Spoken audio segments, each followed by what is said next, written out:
L'avenir de la jeunesse ivoirienne repose sur des initiatives locales pour combattre le chômage. Lors d'une haute rencontre présidée par le Premier ministre Robert Begré-Mambé, le ministre Touré Mamadou a dressé un bilan à mi-parcours des projets d'insertion professionnelle portés par le dispositif de maîtrise d'ouvrage délégué. Ce sont environ 45 milliards 895 millions de francs CFA qui seront transférés à 33 collectivités au profit de 100 200 jeunes bénéficiaires. Ce sont 21 milliards 955 millions 138 496 francs CFA qui ont déjà été décaissés en faveur donc des régions et districts, soit un taux de décaissement de 47,8% et 38 064 jeunes qui sont déjà pris en charge dans différents dispositifs d'accompagnement d'insertion, soit un taux d'avancement technique de 37,9%.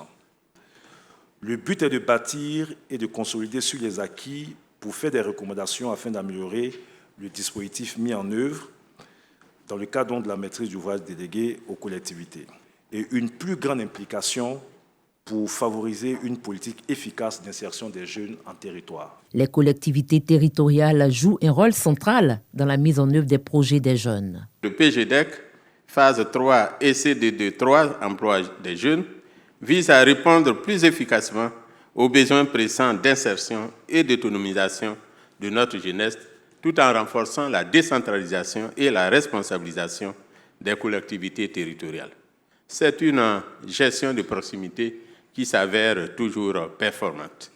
Au nom de mes pairs et au mien propre, saluer les efforts de tous les acteurs qui œuvrent individuellement et collectivement à réunir les conditions de mise en œuvre réussie des activités du projet.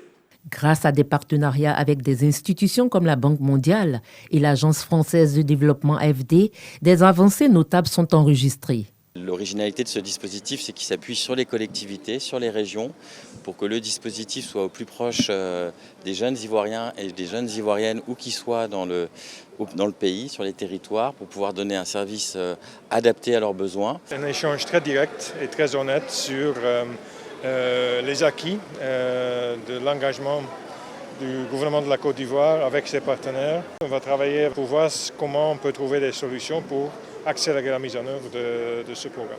Le gouvernement insiste sur l'importance d'un engagement renforcé des régions et districts pour garantir le succès du programme Insertion professionnelle jeune. Les résultats présentés, bien que satisfaisants, doivent nous amener à agir encore plus vite pour accélérer la mise en œuvre de l'un des objectifs majeurs du Plan national de développement dit PND, à savoir faire bénéficier toutes les régions de cette dynamique d'amélioration, de même que toutes les couches de la population. Aussi, est-il important de s'appuyer sur les collectivités dans la préparation et la mise en œuvre des projets et programmes afin d'assurer une meilleure prise en compte des spécificités socio-économiques territoriales.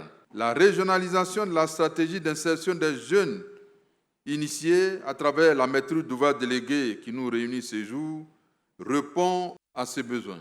Mieux concilier les objectifs globaux avec l'efficacité et l'efficience de la politique d'autonomisation des jeunes dans les régions grâce à un meilleur ajustement des besoins et des réalités concrètes des localités. Malgré des échanges fructueux entre les parties prenantes, gouvernements, partenaires internationaux et collectivités, de nombreux défis subsistent. Cependant, la volonté politique affirmée et les résultats obtenus augurent des solutions durables pour répondre aux attentes des jeunes.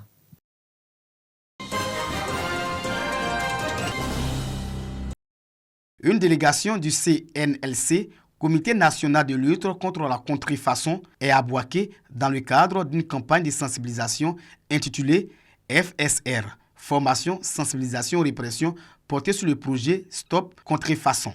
Le FCR vise à informer les populations sur les risques liés à la commercialisation et à la consommation des produits contrefaits, tout en renforçant les compétences des agents en charge de la lutte contre la contrefaçon. Et notre plan d'action nous amène dans toutes les villes à faire la sensibilisation, mais aussi à faire la répression. Informer la population des dangers de la contrefaçon et que la population elle-même doit faire attention à ce qu'elle consomme Nous travaillons en collaboration avec le CNLC et toutes les autres structures comme la douane, le ministère du Commerce, la police, la gendarmerie pour leur donner les informations suffisantes pour que ces partenaires que nous appelons les partenaires traditionnels nous aident à identifier déjà les produits qui sont les vrais des faux. Nous nous engageons fermement auprès du Comité national de lutte contre la contrefaçon pour mettre une fin à ce fléau-là.